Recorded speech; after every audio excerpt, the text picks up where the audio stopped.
Chief Guest, Mr. William James, Director of Public Relations of Global Education Link Limited, the members of the Board of Governors and members of the Managing Committee of Dar es Salaam Secondary Education Society, our Headmaster, Mr. S.D. Ramji, members of the staff, parents, invited guests, my dear students, ladies and gentlemen, a very good morning to you all.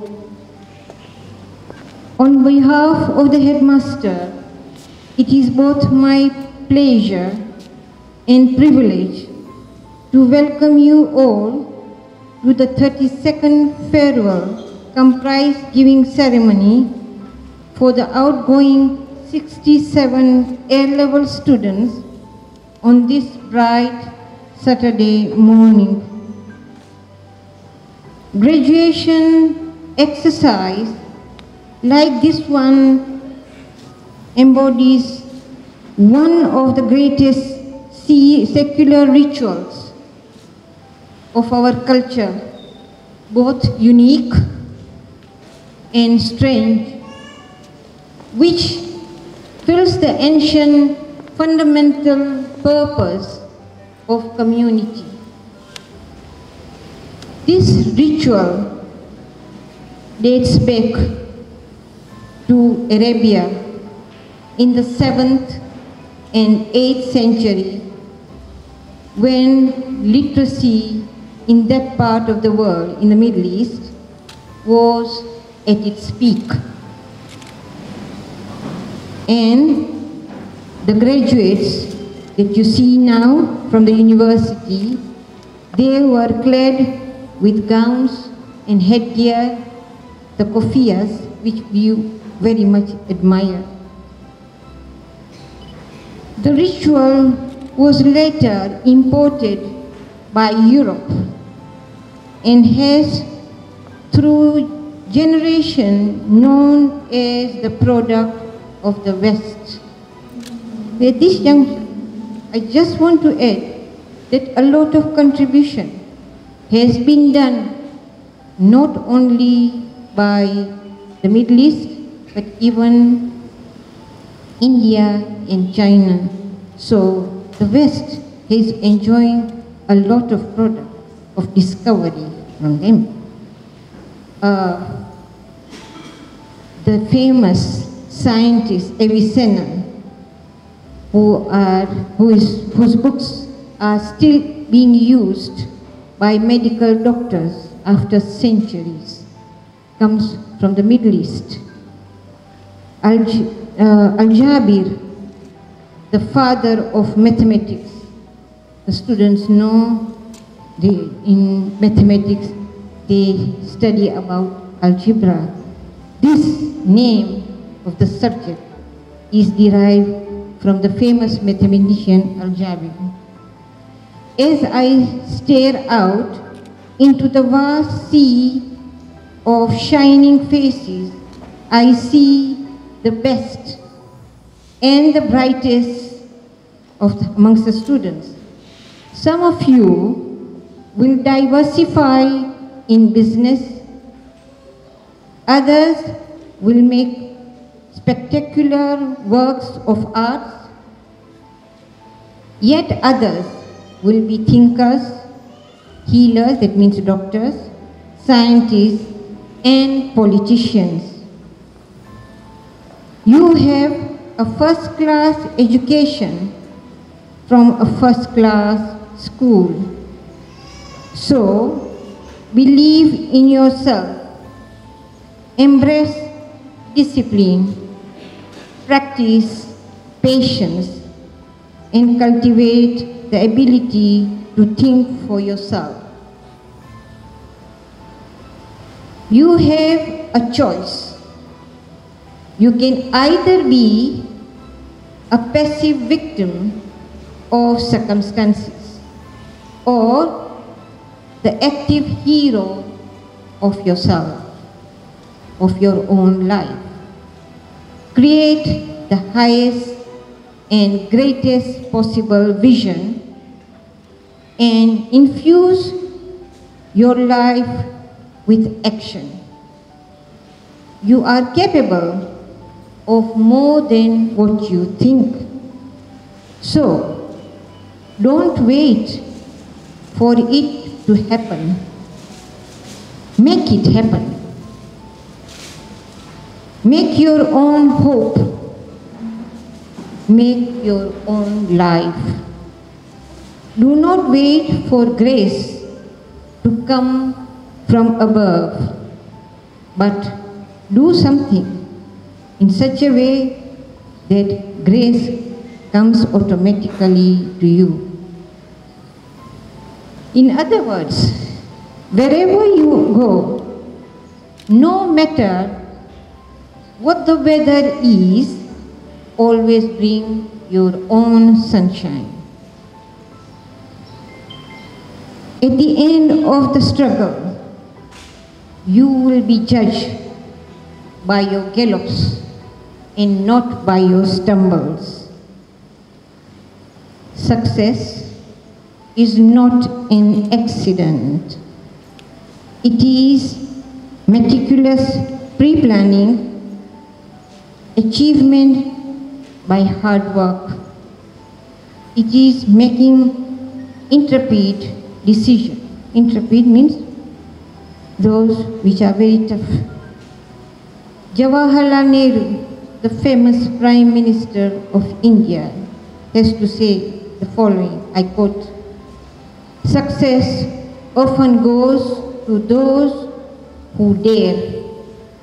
It seldom goes to the timid.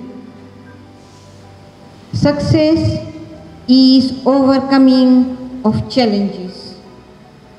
As you push through discomfort, through the bumpy road with twists and turns, you will learn a lot more about your ability, about yourself." Martin Luther King has to say, and I quote, "The ultimate measure of a man is not whether he stands in moments of comfort and convenience, but when he stands at the time of challenges and adversaries." Talking of challenges, let me narrate the following. In 1859, the great Blondin, the man who invented the High Wire Act, announced to the whole world that he intends to cross the Niagara Falls on a tightrope.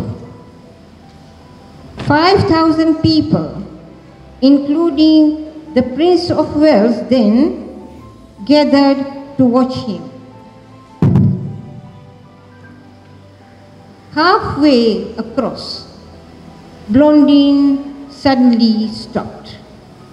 He lost his balance, but he steadied himself. He backpedaled. He backflipped into the air, landed squarely on the rope, and then continued safely till the end of the rope. During that year, Blondin crossed the falls again and again, once blindfolded, once carrying a stove, once in chains, and once on a bicycle. Imagine all that. Just when he was about to begin yet another crossing, this time pushing a wheelbarrow, he suddenly turned to the crowd and shouted, "Who believes that I can cross pushing this wheelbarrow?"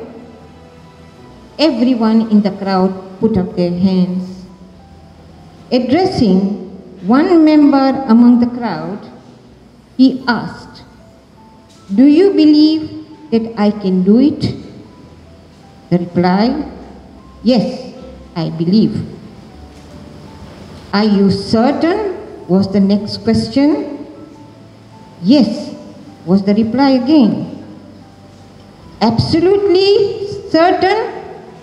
"Yes," was the reply, this time emphatically. "Thank you," said Blondin. "Then, sir," addressing the person, the member amongst the crowd, "get into the wheelbarrow." Just like that man in the crowd, there will be times you will encounter scary situations on your path to success. And when that happens, you will have to take a firm decision to get into the wheelbarrow or not. In conclusion, let me congratulate you for having reached one step up the academic ladder of education. Your parents, sitting across, are beaming with happiness and are worthy of pride. We had watched you as small boys and girls growing up now into handsome boys and beautiful girls in the adolescent stage. And all along, while you were here under our care, you have given us immense amount of pleasure.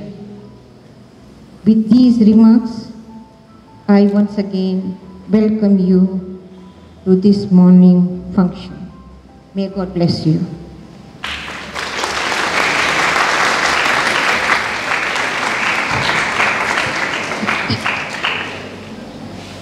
I just want to add a few things. This speech was actually to be done by the headmaster. All of a sudden yesterday, he had to attend something very personal. But knowing him, he could not do that. He tried to excuse himself so that he can go later, so that he can come and see all his angels as he always addresses you. So I welcome the headmaster at this juncture to say a few words. Thank you very much.